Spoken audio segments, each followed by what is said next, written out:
In the underworld of Chicago, respect isn't given, it's taken in blood. Stefano Moretti, the city's most ruthless don, thought he owned everyone in the room. He looked at the trembling waitress who just spilled a martini on his $3,000 suit and saw a victim. He laughed in her face. He challenged her. "Think you're tough. Prove it."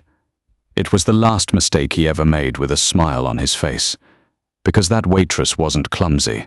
She wasn't scared, and she definitely wasn't just a waitress. Within 3 seconds, the Don was on the floor, gasping for air, and the room went silent. This is the story of the night the predator became the prey. The ice cubes hit the floor first, skittering across the polished black marble like diamonds escaping a heist. Then came the glass, shattering with a sound that cut through the low hum of the bass and the murmur of 100 illicit conversations. Finally, the liquid, a dirty martini, extra olives soaked into the pristine charcoal grey wool of Stefano Moretti's bespoke Brioni suit. The music didn't stop, but the air in the obsidian room changed instantly. It went from a lounge atmosphere to a suffocating vacuum. Amanda stood there, her tray trembling in her hands. She looked every bit the terrified, out-of-her-depth server. Her uniform was slightly too big, her hair a messy bun held together by a cheap plastic clip. She looked at the stain spreading across the Don's lapel, her eyes wide with what looked like pure, unadulterated panic. I am so sorry, sir," she stammered, reaching out with a cocktail napkin. "I slipped." The floor. A hand, heavy with gold rings, shot out and clamped around her wrist. It wasn't violent, not yet, but it was absolute. Stefano Moretti didn't move his body. He just held her there, the damp napkin hovering inches from his chest. Stefano was 42, handsome in a way that made you check for exits. He had the kind of face that had been punched enough times to look rugged, but reconstructed expensively enough to look like a movie star. He slowly turned his head to look at his right hand, Dominic the Wall, Russo, and then back at Amanda.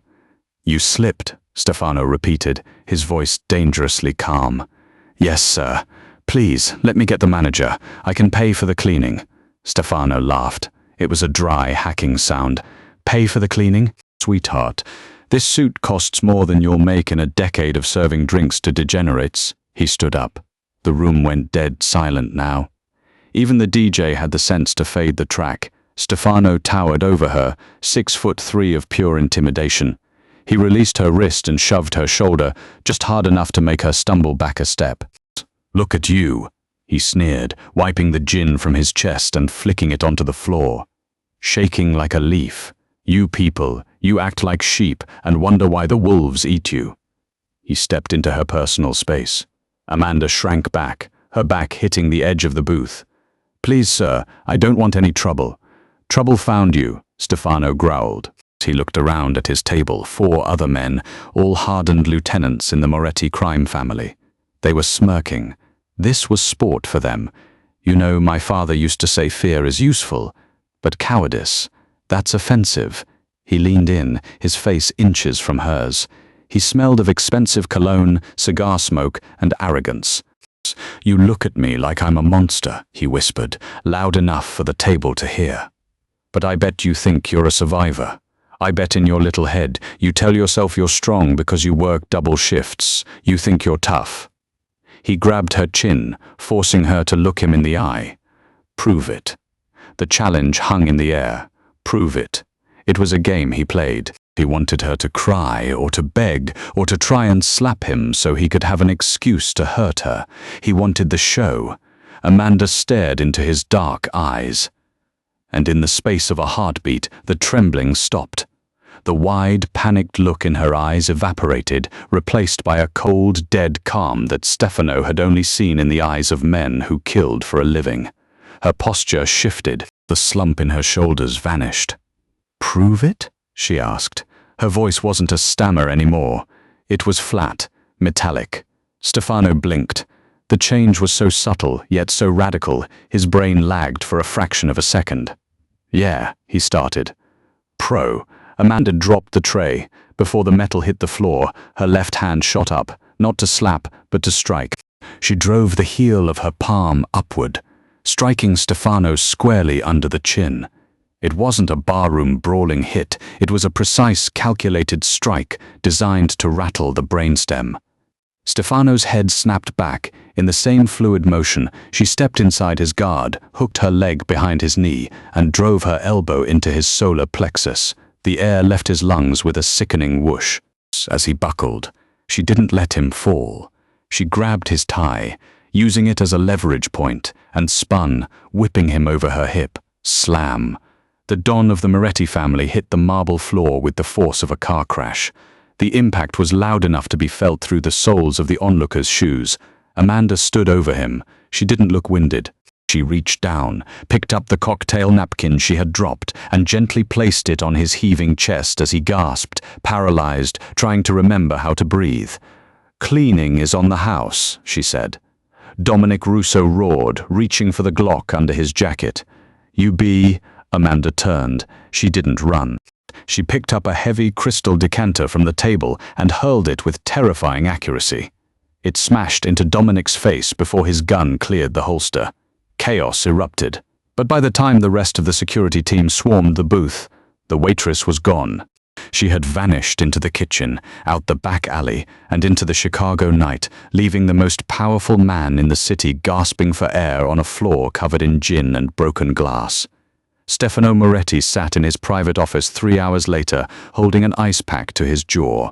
His pride hurt far more than his face. "Find her," he whispered. The words came out raspy. His throat was still swollen from the strike. Dominic stood by the window, a bandage taped over his broken nose. His eyes were blackened. "We're trying, boss, but there's a problem. A problem!" Stefano slammed his fist on the mahogany desk. "She's a waitress. She filled out a W-4. You have her address." "We went to the address," Dominic said, tossing a manila folder onto the desk. "It's an empty lot in Gary, Indiana. The social security number belongs to a woman who died in 1998. The name Amanda Jenkins doesn't exist." Stefano stared at the folder. He was a man who dealt in information. He knew every cop on the payroll, every judge in the pocket. "Who is she?" Stefano asked, the realization dawning on him. That wasn't self-defense. That was military grade. That was specialist. "We pulled the security footage," Dominic continued. "Ran it through the facial rec software we bought from that Israeli firm. No hits on FBI, no hits on local PD. Keep looking," Stefano commanded. "I want to know who embarrassed me, and then I want her head." Separation, 5 miles away, in a dimly lit safe house apartment in Wicker Park. Amanda was peeling off a prosthetic nose and wiping away the contouring makeup that had made her face look rounder, softer. Underneath the disguise was Beatrice Cole. Beatrice stared at herself in the cracked bathroom mirror. She was 34, with sharp cheekbones and eyes that had seen too many things in too many deserts. She wasn't a waitress. Until 6 months ago, she had been a ghost, a deep-cover asset for the CIA's Special Activities Center. She pulled a burner phone from her bag and dialed a number that technically didn't exist. "It's done," she said when the line clicked open. "Did he take the bait?" a distorted voice asked. "He took it," Beatrice said, touching her own neck where Stefano had grabbed her. "He's angry. He's humiliated. He'll be looking for me." "Good," the voice said. "Phase 1 is complete. You've poked the bear. Now we need him to lead us to the honey. He's not just a bear, handler. He's sharp. He noticed the slip before I made it. If I hadn't dropped him, he would have made me as a plant within 5 minutes. That's why we chose you, Beatrice. Because you're the only one lethal enough to get close and crazy enough to survive it. Remember the objective. We don't want Stefano. We want the partner." Beatrice hung up and destroyed the SIM card. The mission wasn't to kill Stefano Moretti. The CIA didn't care about a Chicago mob boss running gambling and protection rackets. They cared about who Stefano was banking for. Intelligence suggested Moretti was washing money for the Volkov Syndicate, a Russian arms-dealing ring selling dirty bombs to insurgents in Eastern Europe. But the feds couldn't prove the connection. The money trail was too clean. They needed someone on the inside. But they couldn't just insert an agent. Moretti was too paranoid. He vetted everyone. So they had to make Moretti want her. They had to create a mystery so compelling, so infuriating, that he would obsess over finding her.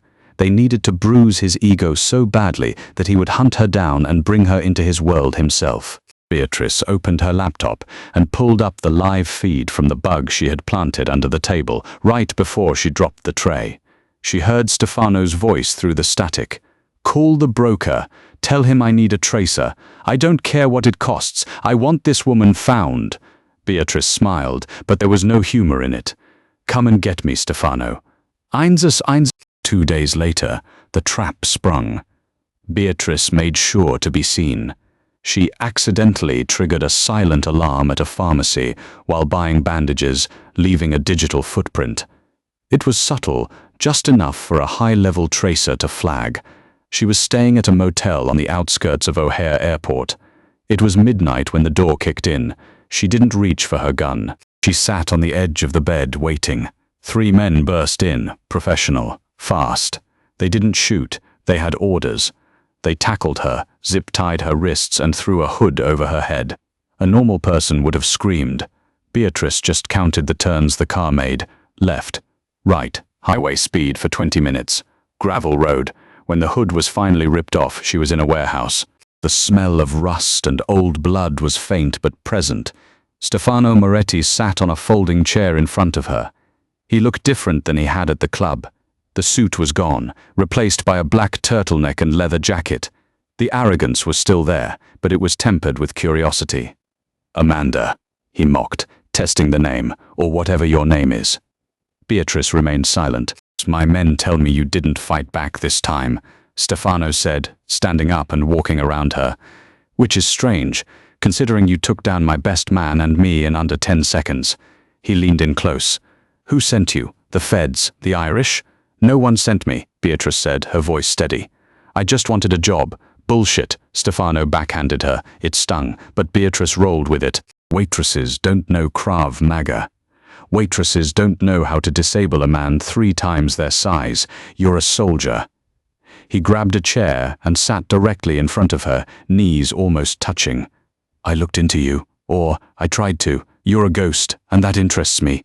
You see, I have a problem with ghosts. Usually, I create them, I don't hire them." "You want to kill me?" Beatrice challenged. "Do it." "Stop talking." Stefano smiled. It was the first genuine smile she'd seen. "Kill you?" "No. If you were a cop, you'd have arrested me. If you were an assassin, I'd be dead. You're something else." He pulled a knife from his belt. Beatrice tensed, ready to snap the zip ties. She had already weakened the locking mechanism, but Stefano didn't cut her. He cut the ties. Her hands fell free. "I have enemies," Stefano said, tossing the knife onto the floor between them. "Invisible enemies. Russians who think they can squeeze me. Feds who think they can bug me. I need someone who can see things I can't. Someone who can be invisible." He stood up and extended a hand. "You humiliated me. You owe me. You work for me now. You're my new shadow." Beatrice looked at his hand. This was the moment. The infiltration. "And if I say no?" "Then I kill you," Stefano said simply, "and I make it last a week." Beatrice stood up, ignoring his hand. She brushed the dust off her jeans. "The pay better be better than the tips," she said. Stefano laughed, loud and echoing in the empty warehouse. "Welcome to the family, Ghost." For the first week, Beatrice Cole, now known simply as B, didn't say more than 10 words a day. She stood in the corners of rooms, invisible in the bespoke black suits. Stefano had his tailor cut for her. She was a statue, eyes scanning exits, hands loosely clasped in front of her but ready to snap necks. The Moretti crew hated her, especially Dominic Russo. Every time he looked at her, he touched his healing nose. But they feared Stefano more, so they kept their mouths shut. Stefano, however, was fascinated. He tested her constantly. He'd change routes at the last second to see if she panicked. She didn't. He'd leave stacks of cash, 50,000 here, 20,000 there, out in the open to see if she stole. She didn't, but the real test came on a rainy Tuesday in the meatpacking district. Stefano was meeting with Alderman Frank Miller, a corrupt city official who smoothed over zoning permits for Stefano's construction businesses. The meeting was in the back of a refrigerated warehouse. It was loud, cold, and smelled of raw beef. Beatrice stood by the heavy steel door, her breath misting in the freezing air. She watched Miller. He was sweating despite the cold, his eyes darting to the darker corners of the room. He's nervous, Beatrice thought. Too nervous for a routine payoff. Stefano? Miller stammered, holding the envelope of cash Stefano had just handed him. This is light. Stefano leaned back against a hanging side of beef, lighting a cigar. It's the agreed amount, Frank. Don't get greedy. Greed makes people sloppy. Prices went up, Miller said, his voice cracking. The feds are sniffing around the Port Authority. I need more insulation. Beatrice's eyes narrowed. She saw Miller's hand drift toward his pocket, not for a gun but for a phone, a signal. Boss, Beatrice said. Her voice was low, cutting through the hum of the cooling fans. Stefano looked at her, annoyed. I'm talking, B. He's stalling, Beatrice said, walking forward. She ignored Miller and looked straight at Stefano. Look at his shoes, mud, fresh red clay. Stefano frowned. So? There's no red clay in the city, Beatrice stated flatly. But there is at the construction site on 44th, the one the Irish mob controls. Miller's face went white. Frank? Stefano asked, his voice dropping an octave. She's crazy, Miller shouted. Stefano, I've known you for 10 years. Down, Beatrice screamed. She didn't wait for permission. She tackled Stefano, driving him into the hard concrete floor just as the skylights above them shattered. Men rappelled down on ropes, submachine guns blazing. The Irish bullets chewed up the meat carcasses around them, sending chunks of flesh and bone flying. Beatrice rolled, pulling her Sig Sauer P320 from her waistband. She didn't fire wildly. She fired twice. Pop. Pop.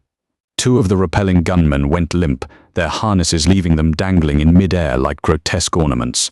Move, Beatrice commanded, hauling Stefano up by his collar. Dominic and the other guards were returning fire, but they were pinned down.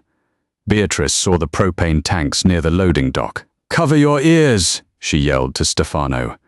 She aimed and fired a single round at the valve of the tank, then a second round at the concrete floor beneath it to create a spark. Boom! The explosion rocked the warehouse, blowing out the back wall and creating a wall of fire between them and the assassins. Go! Go! Beatrice shoved Stefano toward the side exit. They burst out into the rainy alleyway. Stefano's Mercedes was waiting, but the driver was dead, a bullet hole in the windshield. Keys, Beatrice demanded. Stefano, usually the one barking orders, didn't argue. He fished the keys from his pocket and tossed them. Beatrice slid across the hood, jumped into the driver's seat and gunned the engine as Stefano dove into the passenger side. She spun the heavy sedan 180 degrees, tires screaming against the wet asphalt, and floored it just as a black SUV peeled out to block them. She didn't brake. She clipped the SUV's rear bumper, sending it spinning into a dumpster, and roared onto the main road. For 10 minutes, she drove like a demon, weaving through traffic, running reds, taking corners so sharp Stefano had to brace himself against the dashboard. Finally, she slowed down, pulling into a nondescript underground parking garage 3 miles away. Silence filled the car. Stefano was breathing hard, his suit ruined, again. Ash from his cigar smudged across his face. He looked at Beatrice. She was calm, checking the mirrors, her pulse seemingly resting at 60. You speak construction mud? Stefano asked, a breathless laugh escaping him. I notice details, Beatrice said, finally looking at him. You okay? Stefano stared at her. The adrenaline was fading, replaced by something else. He looked at the woman who had just saved his life with the efficiency of a machine. But in the dim light of the dashboard, he saw a smear of blood on her cheek. He reached out. Beatrice flinched, her hand instinctively going to her gun. Easy, Stefano whispered. You're bleeding. He used his thumb to wipe the blood from her cheekbone. It was a surprisingly tender gesture for a man who had just ordered a hit on a city official. His skin was rough, hot against hers. Beatrice felt a jolt go through her, a dangerous, unprofessional spike of attraction. Focus, Agent Cole, she told herself. He's the target. It's not mine, she said, her voice tight. It's the driver's. Stefano didn't pull his hand away immediately. His dark eyes searched hers, looking for the fear he was used to seeing in women, or the greed he saw in men. He found neither. "Who are you? Really?" he murmured. "Because you sure as hell aren't just a bodyguard." "I'm the person keeping you alive," Beatrice replied, pulling away from his touch, "and right now that means getting you to a safe house." The Irish didn't act alone. Miller was just the bait. Someone bigger paid for that hit. Stefano's expression hardened, the moment of intimacy snapping shut like a steel trap. "You're right. The Irish are too stupid to pull off a coordinated repel assault. They were funded. By who?" Stefano looked out the windshield, his jaw set. "By the only people who can afford to burn a warehouse down just to kill one man. The Russians." Beatrice's heart skipped a beat. The Volkovs. She was in. The intel Beatrice needed was on a hard drive. She knew it existed because her CIA handler, a man she knew only as Control, had briefed her. The drive contained the ledger, the list of every dirty bomb component the Volkov syndicate had shipped through Stefano's ports. But getting the drive meant getting close to Nikolai Volkov. 3 days after the warehouse ambush, the opportunity arrived. Nikolai requested a peace dinner to apologize for the misunderstanding with the Irish. It was a power move. He was inviting Stefano into the Lion's Den to see if he would flinch. The venue was Le Violon, the most exclusive French restaurant in Chicago. The entire second floor was rented out. Stefano was dressing in his penthouse. Beatrice was waiting in the foyer. She wore a black evening gown that concealed a ceramic knife strapped to her thigh and a micro-wire recorder taped to the underside of her breast. Stefano walked out, adjusting his cufflinks. He stopped when he saw her. The gown was backless, elegant, and severe. It showed the scars on her shoulder blade, shrapnel from an IED in Syria, though she'd told Stefano it was a car accident. "You clean up well, B," Stefano said. He sounded almost regretful. "I hate bringing you into this one." "Why?" Beatrice asked, checking her clutch for the spare magazine. "Because Nikolai Volkov is an animal. He doesn't respect the rules. If things go south tonight, I want you to run. Don't try to be a hero." "I don't run," Beatrice said. "I know." Stefano stepped closer, fixing a stray lock of her hair. The intimacy was becoming a habit, a dangerous dance they were both pretending to ignore. "That's what worries me." They arrived at Le Violon in an armored convoy. The atmosphere inside was tense. Nikolai Volkov sat at the head of a long table, surrounded by men who looked like they were carved out of granite. Nikolai was a massive man with a thick beard and eyes like ice chips. "Stefano," Nikolai boomed, standing up with open arms. "My friend, you survived. No thanks to you, Nikolai," Stefano said coldly, ignoring the hug and taking a seat. Beatrice stood directly behind Stefano's chair. Her eyes scanned the room. Waiters, guards, exits. "Business, business," Nikolai waved a hand, pouring vodka. "First, we drink, to survival." The dinner was a grueling 3-hour affair. Beatrice stood silent, her legs aching, her senses dialed to 11. She listened to them trade veiled threats. Then the conversation shifted to shipping routes. "I need the containers moved by Friday," Nikolai said, his voice dropping. "My partners in Kiev are waiting." "The port is hot," Stefano countered. "The feds are watching Berth 4. I can't move that kind of weight without inspection." "Make the inspection disappear," Nikolai snapped, "or I find a new partner, and you know what happens to old partners." Stefano swirled his wine. "Are you threatening me in my own city, Nikolai?" Nikolai laughed, then looked up at Beatrice. His eyes raked over her body with disgusting familiarity. "Your new dog is pretty," Nikolai grunted in Russian to his lieutenant on the right. "I wonder if she screams as good as she looks." The lieutenant laughed. Beatrice didn't move a muscle. Stefano, who didn't speak Russian, looked confused but sensed the insult. "What did he say?" Nikolai smiled at Stefano. "I said she is very professional," he said. Beatrice spoke up, her voice clear and perfect Russian, "that he wonders if I scream as well as I look." The room froze. Nikolai's smile vanished. He looked at Beatrice, truly seeing her for the first time. "You speak the mother tongue?" Nikolai asked in English, suspicion flooding his face. "I speak many things," Beatrice replied, locking eyes with him. "And I know that disrespecting the Don in his own city is a sign of weakness, not strength." Stefano looked up at her, stunned. He had no idea. Nikolai stood up, his face red. "You let your whore speak to me like this?" Stefano stood up slowly. He placed his napkin on the table. "She's not a whore," Stefano said, his voice deadly quiet. "And she's right. You're weak, Nikolai. You hire Irish junkies to kill me because you're too scared to do it yourself, and now you insult me at dinner." "Kill them," Nikolai whispered. It happened in slow motion. The waiters reached under their serving trays. Down. Beatrice shoved Stefano's chair backward, toppling him to the floor just as the room erupted in gunfire. She flipped the heavy oak table on its side, creating a barricade. Bullets splintered the wood inches from her face. "The kitchen!" Beatrice yelled, pulling her gun.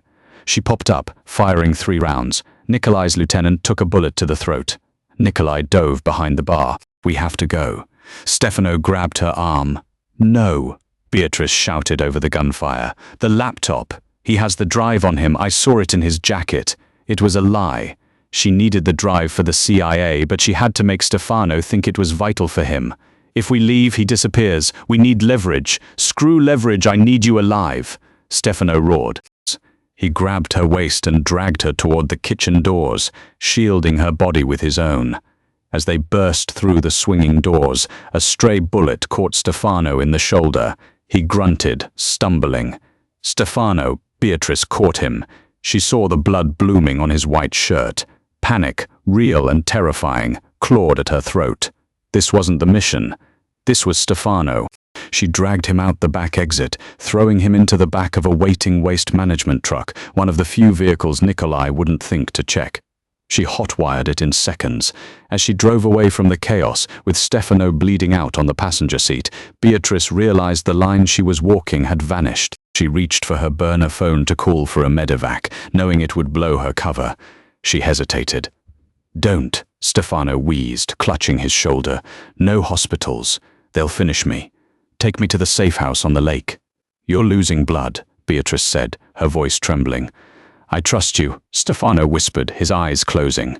"You're the only one I trust. Fix me." Beatrice gripped the steering wheel until her knuckles turned white. She was a CIA agent. Her job was to let him die or use him.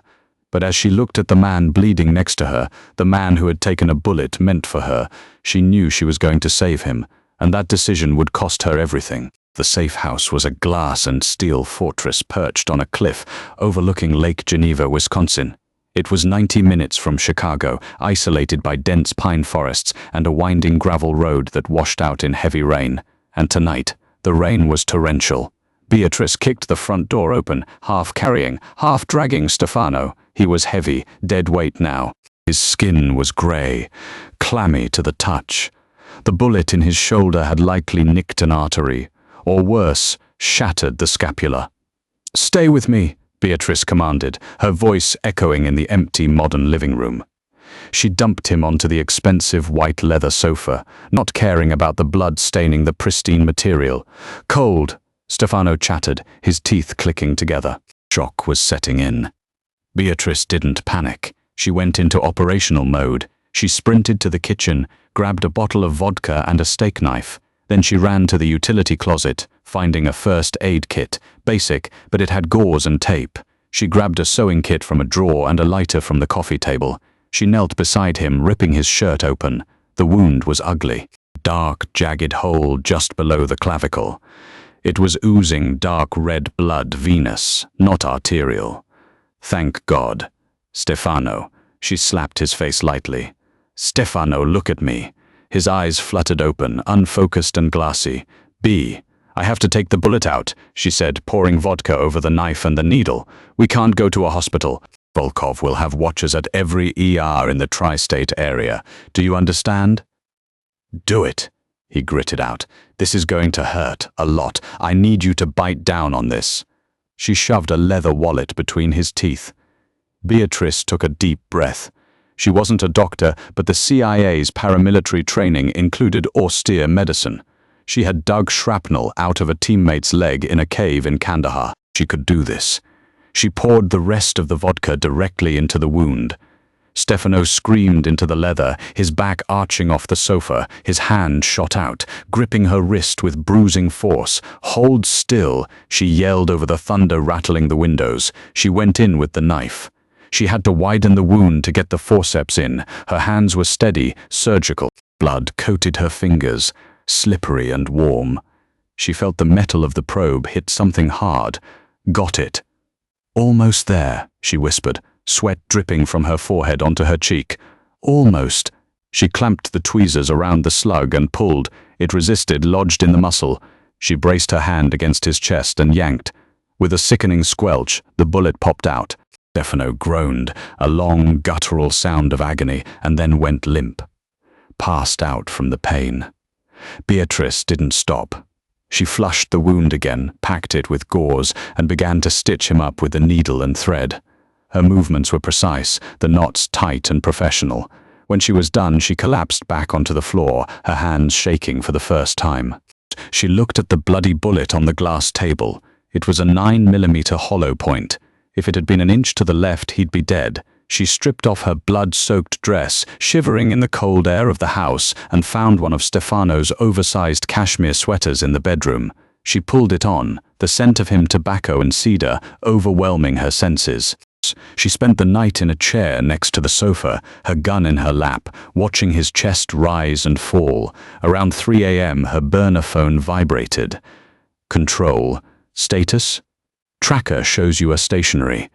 Beatrice stared at the screen. She should tell them where he was.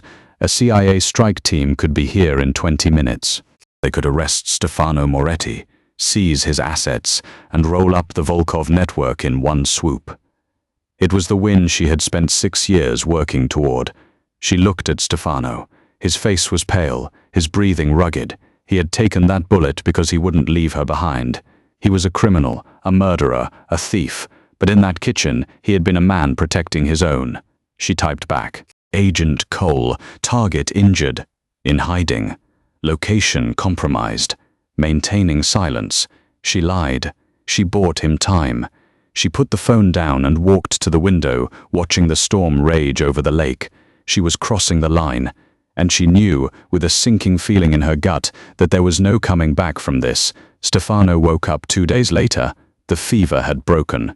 He felt weak, as if his bones had been hollowed out, but the fire in his shoulder had dulled to a throbbing ache. He opened his eyes to see sunlight streaming through the floor-to-ceiling windows. The lake was calm, blue and serene, a stark contrast to the violence of the memories flooding back. He tried to sit up and hissed in pain. "Don't move!" A voice came from the kitchen island. Beatrice was there, cutting fruit. She looked different, softer. The makeup was gone, her hair was loose, and she was wearing his clothes. "You're alive," Stefano rasped. "Barely," she said, walking over with a glass of water and 2 pills. "Antibiotics. I raided your bathroom cabinet. You have an impressive stash of prescription-grade painkillers for a construction consultant." Stefano took the pills, his eyes never leaving her face. He remembered the pain, the knife, the way she had commanded the room. "You saved me," he said. "I removed a foreign object," she corrected, retreating to the kitchen. "It was plumbing, not surgery." Stefano laughed, then winced. "You're a terrible liar, Bea or Amanda, or whoever you are." The air in the room shifted. The playful banter evaporated. Stefano slowly swung his legs off the couch. He was shirtless, his chest bandaged. He stood up, swaying slightly, but waved her off when she moved to help him. "I've been thinking," he said, walking slowly toward the fireplace. "About the restaurant, about the way you handle a gun, about the way you stitch a wound." He turned to face her. His expression was unreadable. A waitress doesn't know how to treat a gunshot wound to the subclavian artery. A waitress doesn't know how to check for exit wounds. And a waitress definitely doesn't have a satellite-encrypted burner phone taped under the sink in the guest bathroom. Beatrice froze. Her hand hovered over the knife on the counter. Stefano reached into his pocket, the pocket of the sweatpants she had put on him, and pulled out her device. "I woke up an hour ago," he said softly. "I went to the bathroom. I found this." It buzzed. He tossed the phone onto the marble counter between them. It clattered loudly. "Who are you?" Stefano's voice was low, dangerous. The tenderness of the last 2 days was gone, replaced by the cold steel of the dawn. "Are you FBI? DEA?" Beatrice looked at the phone, then at him. There was no point in lying anymore. He was too smart. CIA, she said. Stefano didn't blink. He didn't scream. He just nodded, as if a puzzle piece had finally snapped into place. CIA, he repeated, the spooks. So what? I'm a terrorist now. You're washing money for Volkov, Beatrice said, her voice steady. Volkov is selling dirty bombs to separatist groups in Chechnya and Syria. We don't care about your gambling, Stefano. We don't care about the unions. We care about the nukes.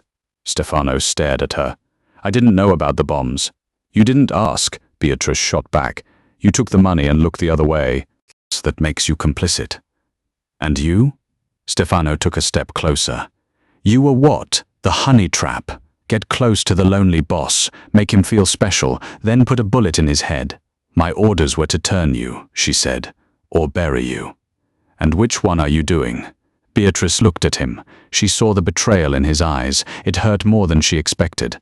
I don't know anymore. I saved you, didn't I?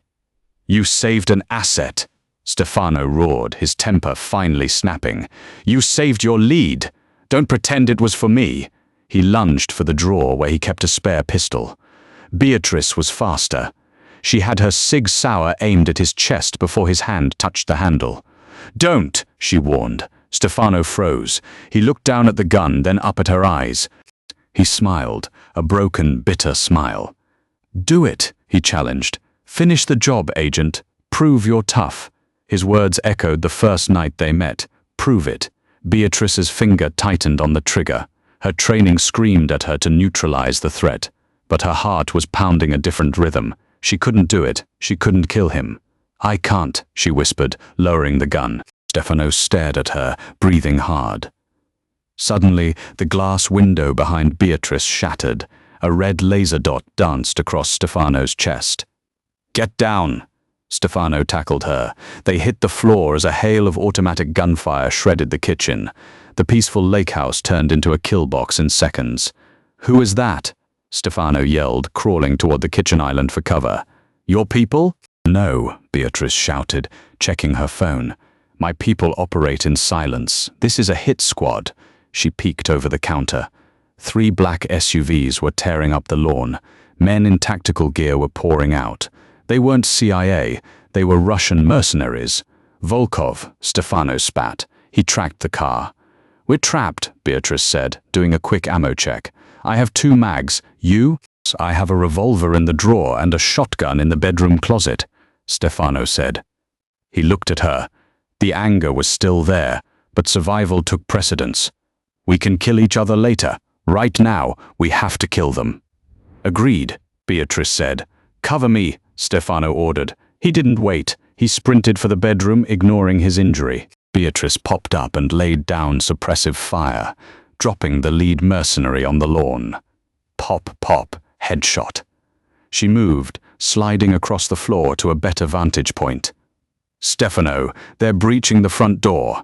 Stefano emerged from the bedroom with a Mossberg 500 pump-action shotgun. He looked wild, bandage bloody, eyes manic. Let them come in, he growled. The front door exploded inward with a breaching charge. Smoke filled the room. 2 mercenaries rushed in. Stefano racked the shotgun. Boom. The first man flew backward. Boom. The second man crumpled. Kitchen door, Beatrice yelled, spinning and taking out a third man trying to flank them. They stood back to back in the ruin of the living room, surrounded by smoke and debris. It was a beautiful, violent dance. The CIA assassin and the Mafia don, perfectly synchronized. How many more? Stefano asked, racking the shotgun again. Heat sensors on the perimeter show 6 more, Beatrice said, glancing at her watch. And a helicopter inbound. A helicopter? Stefano looked at her. Is that yours? Beatrice listened to the thrumming sound in the distance. It was heavy, rhythmically chopping the air. That's a Black Hawk, she said, her face paling. That's extraction. Yours? Yes. Stefano looked at the Russians advancing on the lawn, then at the sky where the CIA chopper was descending. So, Stefano said, wiping blood from his face. This is it. Your friends are here to rescue you and arrest me. Stefano. Go, he said. Beatrice looked at him. What? The Russians will overrun this place in 2 minutes. If you stay, you die. If I go with you, I go to a black site prison for the rest of my life." He looked at her, his eyes intense. "I'd rather die on my feet than in a cage." He shoved her toward the back exit. "Go, get to your chopper. I'm not leaving you." "You lied to me from the start," Stefano shouted, firing a shot at the window to keep the Russians back. "Make it right! Leave!" Beatrice hesitated. The sound of the Black Hawk was deafening now. The Russians were closing in. She looked at the man she was supposed to destroy, the man who had just given her permission to live. She made her choice. She raised her gun and shot the lock off the basement door. "Get inside!" she screamed at Stefano. "What are you doing?" "I'm burning my career," Beatrice yelled, grabbing his good arm and dragging him toward the basement. "We're going out the tunnels together."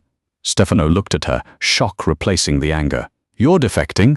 Shut up and move." She kicked the door shut behind them and shot the keypad, sealing it electronically just as the room above them filled with Russians and the CIA began to rappel from the roof. They descended into the dark, leaving the war and Beatrice's old life behind them. The tunnels beneath the lake house were damp, smelling of mold and ancient earth. They were old bootlegging routes from the 1920s, narrow and suffocating. Beatrice led the way, her flashlight beam cutting through the gloom. Stefano limped behind her, his hand pressed against his reopened wound. The adrenaline was fading, and the pain was returning with a vengeance. "You're crazy," Stefano muttered, his voice echoing off the wet stone walls. "You just threw away your life for a criminal." "I threw away a pension," Beatrice corrected, not looking back. "There's a difference." They emerged 20 minutes later in a camouflaged boat shed 3 miles down the shoreline. A sleek black speedboat bobbed in the dark water. Beatrice helped Stefano into the passenger seat. He groaned, his face pale. She checked his pulse, thready. He was losing blood again. "We need a hospital," she said, checking the fuel gauge. "Full tank." "No hospital," Stefano gritted out. "Volkov wins if I disappear into the system. He takes the city. He moves the nukes." Beatrice paused, her hand on the ignition key. She looked at him. Even dying, he was thinking about the war. "You can't fight him like this, Stefano. You can barely stand." "I don't need to stand," Stefano said, his eyes burning with a feverish intensity. "I just need to pull a trigger. Or you do." He reached into his jacket and pulled out a heavy, encrypted flash drive. Beatrice stared at it. "What is that?" "The ledger," Stefano said. "Not the fake one I showed you. The real one. Every bribe, every shipment, every name Volkov has ever worked with. I kept it as insurance. If we give that to the CIA..." "No," Stefano cut her off. "If we give it to them, I go to prison and you get court-martialed. We use it to draw him out." Beatrice understood immediately. It was a suicide play. "You want to bait the trap," she said. "Volkov thinks we're dead or running," Stefano said. "He's arrogant. If he knows I have this drive, and if he knows where I am, he'll come personally to destroy it. He can't risk his buyers finding out he's compromised." Beatrice looked at the dark water. She was trained to follow protocol, but protocol had just tried to kill her. "Okay," she said, turning the key. The engine roared to life. "We end it tonight. ASAIONS. The location was an abandoned steel mill in Gary, Indiana. The same desolate area where Beatrice's fake identity had lived. It was poetic justice. Beatrice used her CIA credentials, which hadn't been revoked yet, to hack into a local police frequency she knew Volkov monitored. She broadcast a distress signal claiming a wounded Stefano Moretti was cornered at the mill, waiting for extraction. Then they waited. The mill was a cathedral of rust and shadows. Beatrice positioned Stefano in the main foundry, sitting in a chair facing the entrance, the flash drive visible on a crate next to him. He looked like a king on a broken throne, pale and bleeding, holding a shotgun across his lap. Beatrice climbed into the rafters, 50 feet above him. She was the angel of death. At 4 a.m., the headlights appeared. A convoy of 5 black SUVs rolled into the yard. Men spilled out, 20 of them, heavily armed, professional. And then Nikolai Volkov stepped out of the lead vehicle. He wore a long fur coat, looking every bit the warlord. "Stefano," Nikolai shouted, his voice booming in the vast, empty space. "I hear you are having a bad night." Stefano didn't move. He just racked the shotgun. Chuck! "Come in, Nikolai," Stefano called out, his voice surprisingly strong. "Let's talk business." Nikolai laughed and signaled his men. They fanned out, checking corners. They didn't look up. No one ever looks up. Nikolai walked into the center of the foundry, stopping 10 yards from Stefano. "You look terrible, my friend," Nikolai sneered. "Where is your little bodyguard? Did she run away?" "She wasn't a bodyguard," Stefano said, smiling. "She was the one who set this up." Nikolai frowned. "What? Now?" Stefano yelled. From the darkness above, a single shot rang out. Crack. The bullet from Beatrice's rifle didn't hit Nikolai. It hit the propane tank of the forklift parked directly behind his men. Boom. The explosion was deafening. A fireball engulfed the rear guard. In the chaos, Beatrice dropped from the rafters on a rappel line, firing her pistol mid-air. She was a blur of motion, landing behind a stack of steel beams and double-tapping 2 mercenaries before they could turn around. Stefano opened fire with the shotgun. The blast took out the man nearest to him. "Kill them!" Nikolai screamed, diving behind a pillar. The firefight was brutal and short. Beatrice moved through the shadows like a wraith, picking them off one by one. She was fighting for more than a mission now. She was fighting for the man in the chair. Within 3 minutes, silence fell. The air was thick with smoke and the smell of cordite. Only Nikolai was left. He popped out from behind the pillar, aiming his desert eagle at Stefano's head. "Die, you Italian piece of—" Click. Nikolai pulled the trigger again. Click. Jammed. Stefano stood up. He swayed, his legs shaking, but he stood. He dropped the empty shotgun and pulled a knife from his belt, the same knife he had threatened Beatrice with in the warehouse. "You wanted to know if she was tough," Stefano said, walking toward Nikolai. Nikolai fumbled with his gun, panic in his eyes. He looked up to see Beatrice standing on top of the crate behind him, her gun trained on his heart. "She proved it," Stefano said. He didn't stab Nikolai. He simply punched him. A solid, heavy right hook that knocked the Russian warlord out cold. Stefano fell to his knees, exhausted. Beatrice was there in a second, catching him. "We did it," she whispered, checking his eyes.